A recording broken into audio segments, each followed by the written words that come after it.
Century করার পর তার মনের মধ্যে অনুশোচনা আরো বেড়ে গেল। লোকটার ভেতরে অনুশোচনা যখন বেড়ে গেল, এবার সে একজন আলেমের কাছে গেল। আলেমের কাছে গিয়ে বলল, আমি সেঞ্চুরি করেছি। আলেম বলল, কিসের সেঞ্চুরি? কিসের সেঞ্চুরি? লোকটা তখন বলল, মানুষ হত্যা করে আমি সেঞ্চুরি করেছি, 100 মানুষ আমি হত্যা করেছি।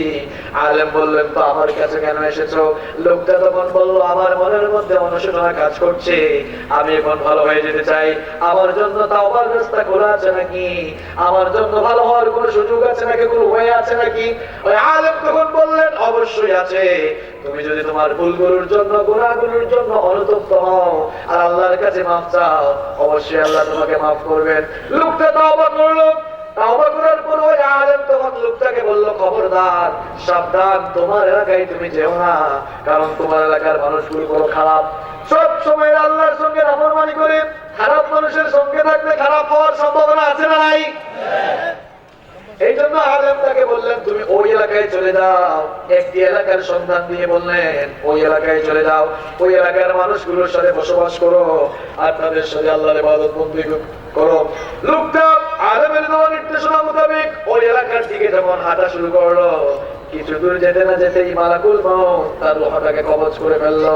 মালাকুল মউত রূহটাকে কবজ করার পর এবার জান্নাতি ফেরেশতারা জান্নাতি কাপড়ের কাপড় নিয়ে এসেছে তার রূহকে এলিয়ে নেওয়ার জন্য। আবার জাহান্নামের ফেরেশতারা এসেছে তার রূহটাকে সিজ্জিনে নেওয়ার জন্য। কোন মানুষ যখন মারা যায়, পৃথিবী থেকে যখন কোন মানুষের বিদায় হয়, লোকটা যদি নেককার হয় তাহলে তার রূহটাকে জান্নাতি কাপড়ে মুড়িয়ে এলিয়ে নেওয়ার জন্য জান্নাতের ফেরেশতারা আসে। আর লোকটা যদি পাপী হয় তাহলে ওই পাপী ব্যক্তি তার রূহটাকে জাহান্নামের কাপড়ে মুড়িয়ে সিজ্জিনে নেওয়ার জন্য জাহান্নামের ফেরেশতা আসে। কিন্তু এই লোকটা মারা যাওয়ার পর জান্নাতের ফেরেশতাও আগমন করলো, জাহান্নামের ফেরেশতারাও। এবার ফেরেশতাদের কিলাকিলি গুতাগুতি আছে না নাই? এবার ফেরেশতাদের গুতাগুতি কিলাকিলি। জাহান্নামের ফেরেশতারা বলল, তোমরা কেন এসেছো? জান্নাতের ফেরেশতারা জাহান্নামের ফেরেশতাদেরকে বলল, তোমরা কেন এসেছো? জাহান্নামের ফেরেশতারা জবাব দিল, লোকটা সেঞ্চুরি করেছে, মানুষ হত্যা করে সেঞ্চুরি করেছে, এই লোকটা জাহান্নামে, এই জন্য তার রূহটাকে আমরা জাহান্নামের কাপড়ে মুড়িয়ে আমরা তাকে সিজ্জিনে নেওয়ার জন্য এসেছি। কিন্তু তোমরা কেন এসেছো? জান্নাতের ফেরেশতারা তখন বলল, লোকটা মানুষ হত্যা করে সেঞ্চুরি করলো, শেষে এসে তাওবা করেছে, মৃত্যুর আগে তার তাওবা কবুল হয়েছে, এই জন্য আমরা তার রূহটাকে আমরা এলিয়ে নেওয়ার জন্য এসেছি। ফেরেশতারা যখন তর্কাতর্কি শুরু করে দিল, এবার মধ্যস্থকারী একজন ফেরেশতা মীমাংসার জন্য আসলেন। তিনি বললেন, খামাখা ঠেলাঠেলি আর গুতাগুতি তর্কাতর্কি করে কোনো সমাধান হবে না। তোমরা এক কাজ করো, ওই আলেমের দেওয়া নির্দেশনা মোতাবেক ওই এলাকার দিকে লোকটা যেমন হেঁটে গিয়ে ওই লোকটা যেমন হেঁটে হেঁটে যাচ্ছিল, একটু তোমরা উভয় স্থান থেকে দূরত্ব ভেবে দেখো। লোকটা যদি আলেমের দেওয়া নির্দেশনা মোতাবেক ওই জায়গার একেবারে কাছাকাছি চলে যায় তাহলে লোকটা জান্নাতি, আর যদি ওই এলাকা থেকে দূরবর্তী স্থানে থাকে তাহলে লোকটা জাহান্নামী। এবার দূরত্ব ভেবে দেখা গেল আলেমের দেওয়া নির্দেশনা মোতাবেক ওই জায়গার কাছাকাছি পর্যন্ত লোকটা চলে গিয়েছিল। লোকটাকে জান্নাতি ফেরেশতারা নিয়ে গেল। তাহলে দেখেন, আপনি যদি আপনার গুনাহের জন্য অনুতপ্ত একটিবার মাফ চাইতে পারেন, আপনাকে ক্ষমা করবেন কে? আল্লাহ। ক্ষমা করবেন কে? আল্লাহ।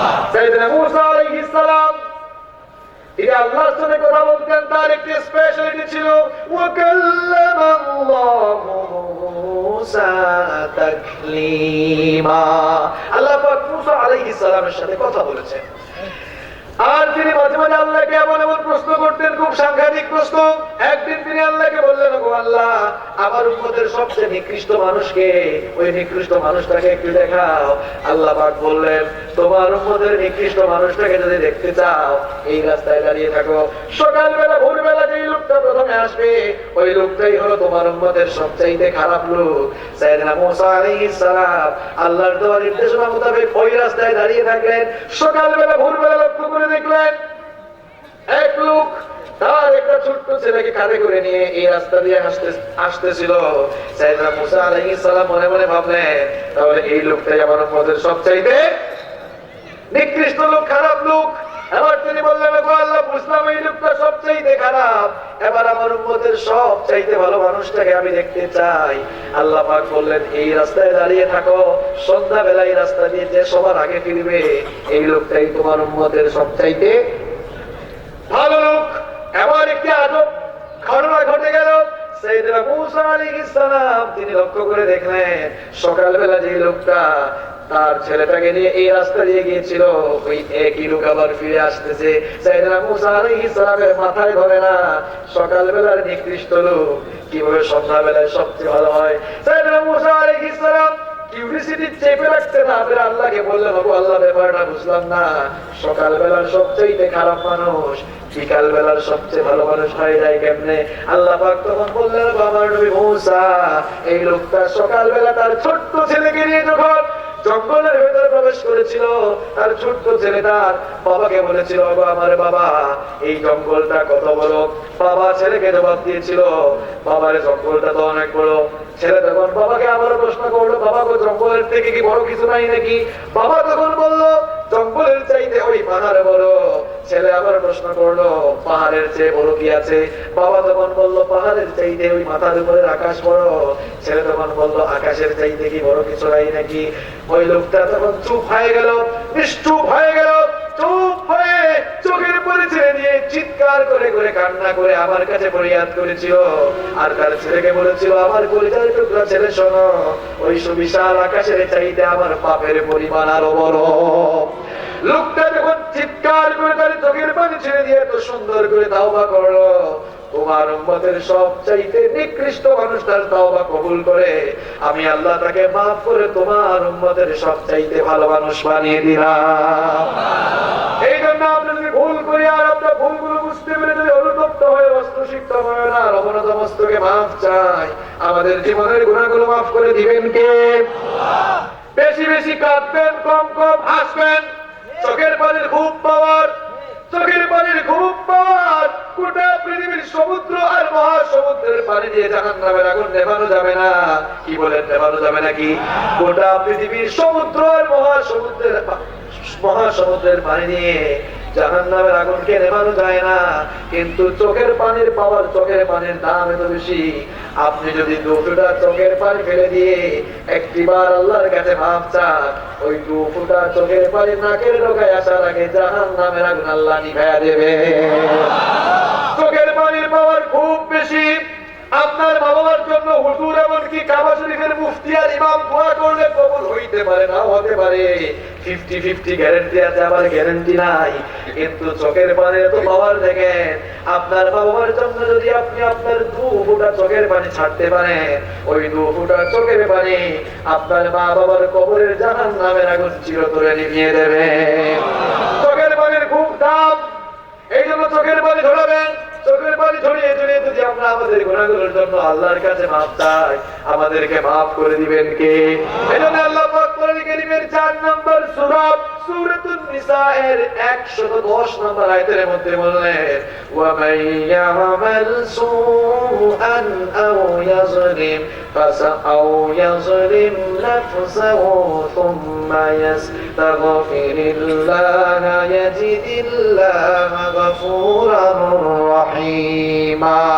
আল্লাহ পাক বলেন, যে ব্যক্তি ভুল করে ফেলবে, নিজের নফসের উপরে জুলুম করে ফেলবে, পাপের কাজ করে ফেলবে, এরপরে সে যদি ইস্তেগফার করে আমার কাছে তাওবা করে, তাহলে সে অবশ্যই আমাকে ক্ষমাশীল পাবে, আর আমি আমার বান্দার ভুলগুলোকে আমি মাফ করে দেব। ত্রুটির সময় আসার আগে আপনাকে তাওবা করে ফেলতে হবে। ওই ত্রুটি সময় আসলে আপনি যতই তাওবা করেন না কেন, তাওবার কবুল হবে? তাওবার কবুল হবে না। নাম্বার 1, 1 নম্বর হলো বিশ্বনবী বলেছেন, মান তাবা ক্বাবলা আন তাতলুআ আশ-শামসু মিন মাগরিবিহা তাবাল্লাহু আলাইহি। মুসলিম শরীফের বর্ণনায় বিশ্বনবী বললেন, পশ্চিম দিগন্ত থেকে সূর্য উদিত হওয়ার আগে, অর্থাৎ কিয়ামতের আগ পর্যন্ত তাওবা কবুল হবে। আর 2 নম্বর হলো, ইন্নাল্লাহা ইয়াকবালু তাওবাতাল আবদি মা লাম ইউগারগির। মুসলিম শরীফের বর্ণনায় বিশ্বনবী বললেন, মৃত্যুর গড়গড়ানি শুরু হওয়ার আগে তাওবা কবুল হবে, কিন্তু মালাকুল মাউত চলে আসলে আর তাওবা করলে তাওবা কবুল হবে না। ফেরাউন কিন্তু তাওবা করেছিল। ফেরাউন তাওবা করে নাই? ফেরাউন তাওবা করে নাই? কোন সময় করেছিল? কোন সময় তাওবা করেছিল? ওই ডুবে যখন পানিতে চুবিয়ে চুবিয়ে আল্লাহ যখন তাকে মারছেন তখন সে দাওয়া করছে, সে তখন হাত তুলে বলতেছে আল্লাহ আমি কিন্তু ভালো হয়ে গেছি, আমি কিন্তু পাক্কা ঈমানদার। লা ইলাহা ইল্লাল্লাযী আমানাত বিহি বানু ইসরাঈল, বনি ইসরাঈলরা যার উপরে ঈমান আনছে আমিও কিন্তু তার উপরে পাক্কা ঈমানদার, মাফ করে দাও। আল্লাহ বলেন আল-আন, এখন ওয়াকাদ আসাইতা ওয়া কুনতা মিনাল মুফসিদিন, তুই তো বড় সন্ত্রাসী ছিলি, জালেম ছিলে, এখন আর তোর তাওবা আমি আল্লাহ কবুল করব। ফেরাউনের মেন্টালিটি ওয়ালা মানুষ এখন আর বিশ্বে নাই, হ্যাঁ নাই, এই প্যান্ডেলের ভেতরেও আছে কিছু মানুষ এরকম আছে, অসুবিধা নাই, আমার এখনো বহু সময় আছে, একটু ঘোরাটোরা হই, চুলবাজি পাবো, আর পড়ার আগে আমি তাওবা করে একদম ভালো মানুষ হয়ে যাবে। এরকম মানুষ মনে নাই, কথা বলে নাই, কাশিপুরে সব আল্লাহ এরকম নাই। একটি আয়াত দুটি আয়াত এবার তেলাওয়াত করব, এই মানসিকতার মানুষ কিন্তু বাংলাদেশে খুব খুব বেশি। হুজুর তো আজকে তাওবার ওয়াজ শোনালো, এই কালিয়াকৈর এলাকার মানুষ, হিজলতলি এলাকার মানুষ মাহমুদ রহমান করবে, হুজুর তো আজকে খুব সুন্দর তাওবার ওয়াজ শোনালো, হুজুর শুনিয়েছে তাওবা করলে আল্লাহ মাফ করে, তো ঠিক আছে মৃত্যুর আগে একটু ভালো মানুষ হয়ে তাওবা করে মারা যাবো। কিন্তু আমি তো শেষ পর্যায়ে একদম জায়গা মতো তুলে এবার আপনাকে বুঝাচ্ছি, শুনেন কার তাওবা কবুল হবে আর কার তাওবা কবুল হবে না। দুটি আয়াতে আল্লাহ ডাইরেক্টলি বলে দিয়েছেন, শোনো কার তাওবা কবুল হবে আর কার তাওবা কবুল হবে না। কোরআনে কারীমের 4 নম্বর সূরা সূরাতুন নিসা এর 17 নম্বর আয়াতের মধ্যে আল্লাহ পাক বলেন, ইন্নামাত তাওবাতু আলাল্লাহি লিল্লাযীনা ইয়া'মালুনাস সুআ বিজাহালাতিন থুম্মা ইয়াতুবুনা মিন করিবিন ফাউলাইকা ইয়াতুবুল্লাহু আলাইহিম ওয়া কানা আল্লাহু আলীমান হাকীমা।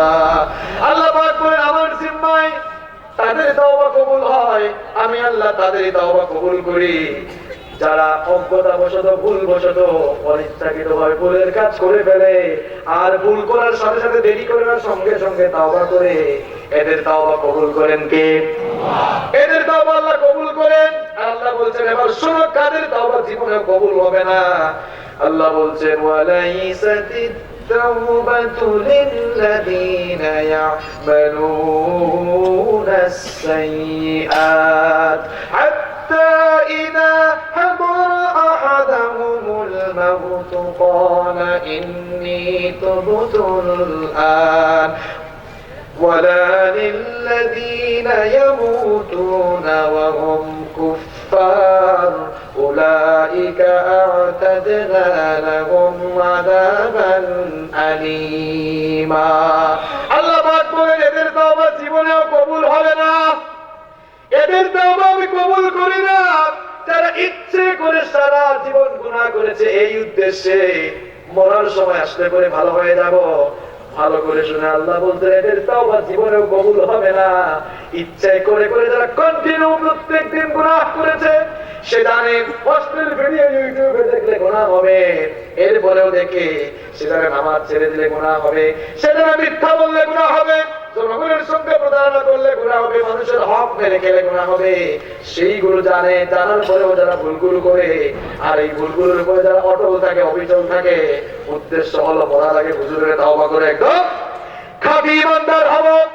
এই মেন্টালিটির মানুষ যারা, এই মেন্টালিটির মানুষদের উদ্দেশ্যে ১৫০০ বছর আগে আল্লাহ আয়াত নাজিল করে জানিয়েছেন, এইভাবে করে যারা ইচ্ছে করে করে পাপের কাজ করে করে মৃত্যু পর্যন্ত পৌঁছে যায়, এই মানুষগুলো তখন বলে ক্বালা ইন্নী তুবতুল আন, এখন আমি তাওবা করছি।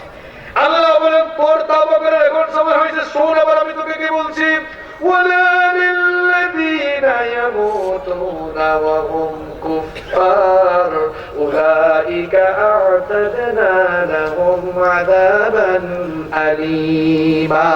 আল্লাহ বলেন ওয়ালা লিল্লাযিনা ইয়ামুতুনা ওয়া হুম কুফার, এদের তাওবা কবুল হওয়া তো দূরের কথা, এই মানুষগুলো মুসলমান হয়ে বলে না, এরা কাফের হয়ে বলে, নাউযু বিল্লাহি মিন, এরা কাফের হয়ে বলে। আর এদের ঠিকানা, এদের ডেস্টিনেশন শুনে নাও, উলাইকা আ'তাদনা লাহুম আযাবান আলীমা, এদের জন্য জাহান্নামের কঠিন শাস্তি রেখেছেন কি আল্লাহ, রেখেছেন কি আল্লাহ। এই মেন্টালিটি বিশেষ করে জওয়ান মানুষ, যুবক মানুষ নামাজ পড়ার কি এখনো সময় হয়েছে নাকি? এক ছেলে আবার কয় হুজুর আমার কি সময় হয়েছে এখন? বললো আপনার চুলের নামাজ নেই। হয় হুজুর আমার সময় হয়েছে? হ্যাঁ, আমার তো চুল দাড়ি বাকি নাই, আমি তো বুড়া হবো, বহু দেরি আছে বুড়া হওয়ার পর, তারপরে এগুলো করবো। আপনি যে বুড়া হবেন এই গ্যারান্টি আপনাকে কে দিল? কারণ পৃথিবীতে আসার সিরিয়াল আছে, যাওয়ার কোন serial? There is no serial of death. মৃত্যুর কোন সিরিয়াল? পৃথিবীতে আসার সিরিয়াল আছে কিন্তু যাওয়ার কোন সিরিয়াল? যাওয়ার কোন সিরিয়াল নাই। প্রথমে আসেন দাদা, তারপরে বাবা, এরপরে দাদার ঘরে নাতি হয়। কিন্তু মাঝে মাঝে এমন করুণ দৃশ্য দেখা যায়, নাতির লাশ দাদা কবরে নামায়। এরকম আছে না নাই? আপনি যে বুড়া হবেন এই গ্যারান্টি আপনাকে কে দিয়েছে ভাই? এটা হচ্ছে শয়তানের পজিটিভ ধোঁকা। শয়তান পজিটিভ যে আপনাকে ধোঁকা দিয়ে দিয়ে আপনাকে জাহান্নামের দিকে এগিয়ে দিচ্ছে, ঠিক কি না? তাহলে শয়তানের ধোঁকায় আমরা পড়বো? শয়তানের ধোঁকা থেকে বেঁচে থাকতে হবে। যৌবনকালীন বয়সটা সবচাইতে দামি বয়স, সবচাইতে মূল্যবান বয়স। Youth is called the golden season of human life. Youth is called the golden season of your life. আপনার যৌবনকাল হচ্ছে আপনার জীবনের স্বর্ণালী সময়। এই সময়টা নষ্ট করা যাবে না। একজন বুড়ার ইবাদতে আল্লাহ যত খুশি হন, আবু দাউদের বর্ণনায় বিশ্বনবী বললেন, একজন বুড়ার ইবাদতে আল্লাহ যত খুশি হন, একজন যুবকের ইবাদতে আল্লাহ তার চাইতে আরো বেশি খুশি হন।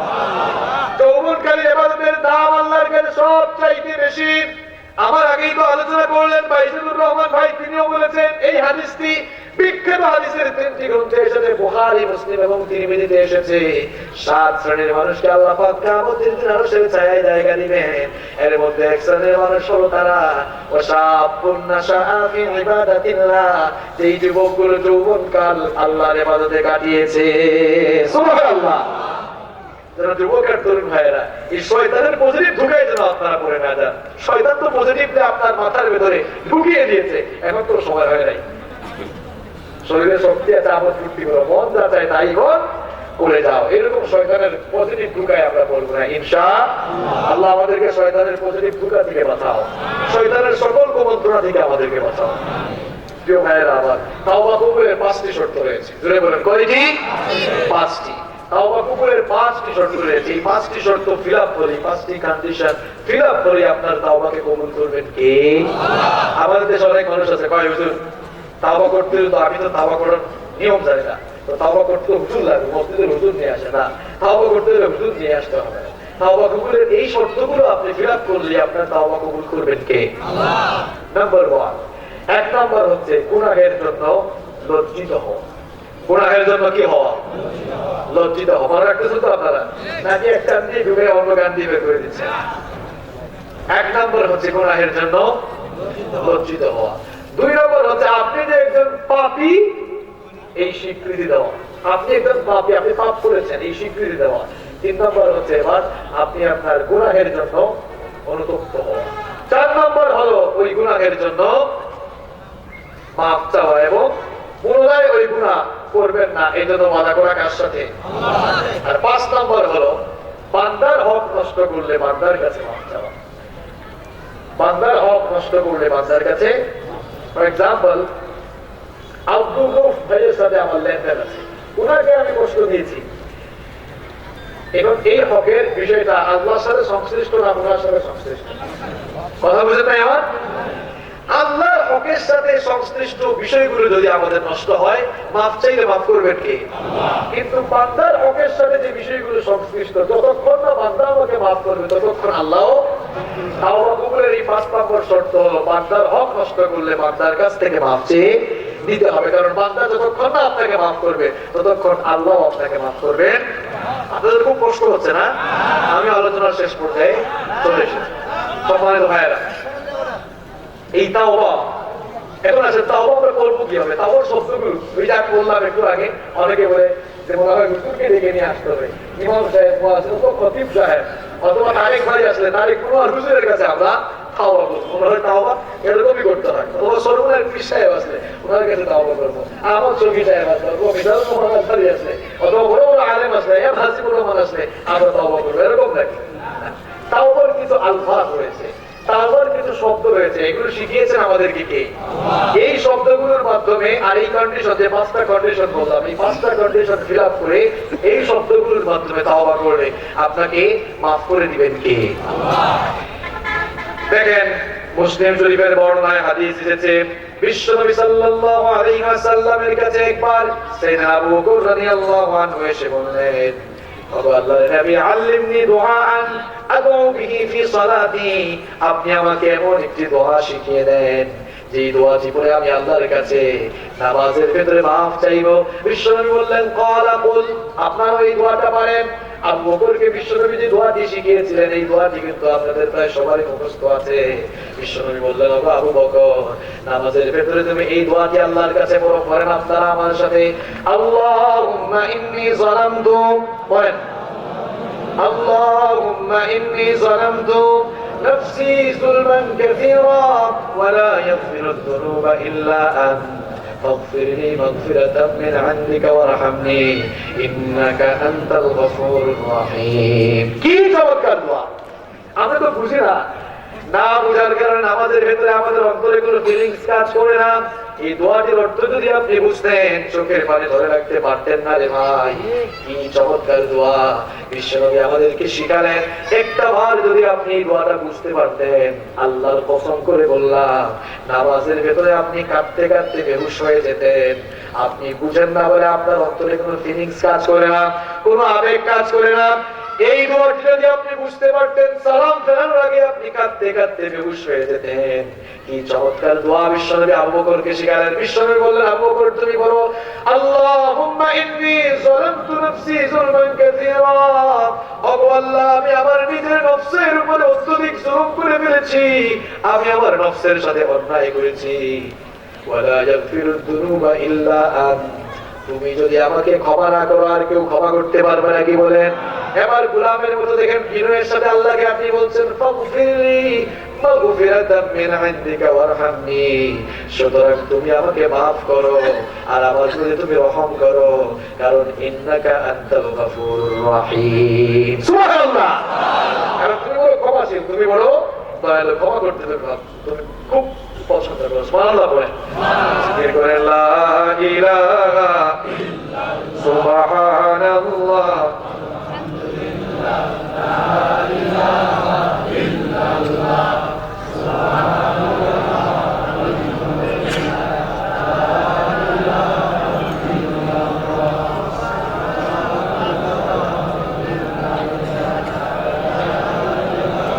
লা ইলাহা ইল্লাল্লাহ, মুহাম্মাদুর রাসূলুল্লাহ সাল্লাল্লাহু।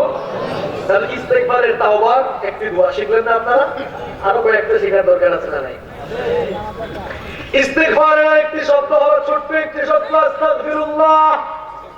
বাক্যটা খুব ছোট কিন্তু খুব পাওয়ারফুল। খুব আবার এই ইস্তেগফারটি বিশ্বনবী সব সময় সারা জীবন ফরজ সালাতে পড়ে বিশ্বনবী সব সময় সালাত দিয়ে উচ্চ কণ্ঠে পড়তেন, আল্লাহু আকবার, একবার আস্তাগফিরুল্লাহ। আমাদের দেশের প্রায় প্রথম সাল্লাল্লাহু আলাইহি ওয়াসাল্লাম বলেছেন, যে ব্যক্তি এই ইস্তেগফারটি পাঠ করবে, গফিরা লাহু ওয়া ইন কানা ফাররা মিনাজ যাহাব, যুদ্ধের ময়দান থেকে পলায়ন করা হলো কবিরা গুনাহ, এমন কবিরা গুনাহ দিয়েও যদি তার আমলের খাতা পরিপূর্ণ থাকে, এই ইস্তেগফার পাঠ করে আল্লাহর কাছে মাফ চাইলে আল্লাহ তার সকল গুনাহগুলোকে মাফ করে দেবেন। আমার ইস্তেগফারের মধ্যে সবচাইতে দামি ইস্তেগফারের নাম হলো সাইয়্যিদুল ইস্তেগফার। ইস্তেগফারের মধ্যে সবচাইতে দামি ইস্তেগফারের নাম হলো সাইয়্যিদুল ইস্তেগফার। বিশ্বনবী সাল্লাল্লাহু আলাইহি ওয়াসাল্লাম বলেছেন, মান ক্বালাহা মিনান নাহারি মুকিনান বিহা ফামাতা মিন ইয়াউমিহি ক্বাবলা আন ইউমসিয়া ফাহুয়া মিন আহলিল জান্নাহ। বুখারীর বর্ণনা। বিশ্বনবী বলেছেন, যদি কোনো আল্লাহর বান্দা অথবা আল্লাহর বান্দি সকালবেলা ভোরবেলা এই সাইয়্যিদুল ইস্তেগফার পাঠ করে আর ওই দিন সন্ধ্যা হওয়ার আগে সে যদি মারা যায়, আল্লাহ পাক তাকে জান্নাত দান করবে। বিশ্বনবী আরো বলেছেন, ওমান ক্বালাহা মিনাল লাইলি মুকিনান বিহা ফামাতা ক্বাবলা আন ইউসবিহ ফাহুয়া মিন আহলিল জান্নাহ। বিশ্বনবী বলেছেন, যে ব্যক্তি ভোরবেলা সকালবেলা এই সাইয়্যিদুল ইস্তেগফার পাঠ করবে, ওই লোকটা যদি সন্ধ্যা হওয়ার আগে মারা যায়, আল্লাহ পাক তাকেও জান্নাত দান করবে। তাহলে প্রত্যেক প্রত্যেকদিন ঘুম থেকে উঠে এবং ঘুমাতে যাওয়ার আগে ইস্তেগফার আমাদের মধ্যে আমল থাকার দরকার আছে না নাই? আমল যেহেতু করবেন, এই ইস্তেগফার সকলের কি মুখস্থ আছে? দেখি কার কার মুখস্থ আছে, হাত তুলেন তো। মাশাআল্লাহ, কালিয়াকৈর এলাকার মানুষ দেখতেছি অনেক ধার্মিক, আলহামদুলিল্লাহ। অনেকেই আপনারা জানেন, যারা মসজিদে পড়ে না, আব্দুল ভাই প্রশংসার দাবিদার, প্রশংসার দাবিদার। এইরকম ইমাম সাহেব যদি প্রত্যেক মসজিদে থাকতো, এই দেশে ইসলামী বিপ্লব হয়ে যেত। আমরা ওনার জন্য দোয়া করছি, আল্লাহ ওনার খারাপ বানিয়ে দিন। কি চমৎকার একটি আমল তিনি তার মসজিদে, কি চমৎকার একটি আমল তিনি তার মসজিদে চালু রেখেছেন। সুবহানাল্লাহ। আপনারা যারা পারেন না, সহজ একটা টেকনিক দিয়ে আপনাদেরকে খেয়াল করেন, এটা আপনাদেরকে আমি আজকে হোমওয়ার্ক দিয়ে যাই। মোবাইলের মধ্যে গুগলে আপনি বাংলায় সার্চ করবেন, সাইয়্যিদুল ইস্তেগফার লিখবেন। এখন তো গুগলে সার্চ করলে সব আসে না, দেখবেন সাইয়্যিদুল ইস্তেগফার লিখে সার্চ করবেন, এটি সাথে সাথেই চলে আসবে। মাত্র 1.5 থেকে 2 লাইনের একটা দোয়া, এটি আপনি 4-5 বার জপলেই মুখস্থ হয়ে যাবে। আর কোরআন, হাদিস এবং বিভিন্ন দোয়াগুলো শেখার জন্য এগুলো মানুষের প্রতি ইহসান করে সেগুলোকে সহজ করে দেন কে? সহজ করে দেন কে? সহজ যদি না হতো, আপনারা বলেন তো, এই 30 পারা আল্লাহর কোরআন, বাংলাদেশের মানুষেরা বাংলা ভাষাভাষী, বাংলা ভাষা আরবীয় না ভাষা, এদের ভাষা আরবীয় না, যদি মুখস্থ করা সহজ না হয়, তাহলে 30 পারা কোরআন এদের সিনার ভেতরে একটা সহজ হতো? এজন্য আল্লাহ বলেছেন, ওয়ালাকাদ ইয়াসসারনাল কোরআন লিযিকরি ফাহাল মিন, এটাকে পড়ার জন্য, বোঝার জন্য সহজ করেছেন কি? আল্লাহ। আরো আসতে বলেন আল্লাহ। তাহলে গুগলে সার্চ করবেন, চলে আসবে। সবাই মুখস্থ করবেন তো? মা বোনরাও যারা শুনছেন, আমল কি আপনারা করবেন? আর যারা পারেন নাই, যারা এগুলো শিখেন নাই, আমার সাথে বলেন, আল্লাহুম্মা আনতা রাব্বি। ছোট ছোট করে বলি, হ্যাঁ? আমি বলবো, আপনারা এরপরে বলবেন। বলবেন তো? বলেন আল্লাহুম্মা। সবাই বলে না, কেউ কেউ মনে খবর সবাই খেয়েছে নাকি? হ্যাঁ, তাহলে কথা বের হয় না কেন? এই ইস্তেগফারের এত ফজিলত বললাম, বের হয় না কেন? বলেন আল্লাহুম্মা, আল্লাহুম্মা আনতা রাব্বি লা ইলাহা ইল্লা আনতা খালাকতানি ওয়া আনা আবদুক ওয়া আনা আলা আহদিক ওয়া আনা আলা عهدك ووعدك ما استطعت أعوذ بك من شر ما صنعت أبوء لك بنعمتك علي وأبوء لك بذنبي فاغفر لي فإنه لا يغفر الذنوب إلا أنت। কি মনে করেন অনেক বড়? অনেক বড়? সাইয়্যিদুল ইস্তেগফার, এটি আমরা আজকে থেকে সকলে আমল করব। আল্লাহ আমাদেরকে তৌফিক দান করেন। কষ্ট হচ্ছে আপনাদের? কষ্ট না হলে সর্বশেষ শুধু 6টা পয়েন্ট বলে আজকের আলোচনা আমি শেষ করব। শুনতে চান? শুনতে চান? 6টা পয়েন্ট না, এত বেশি ঝামেলা, অবস্থা খারাপ এমনিতেই।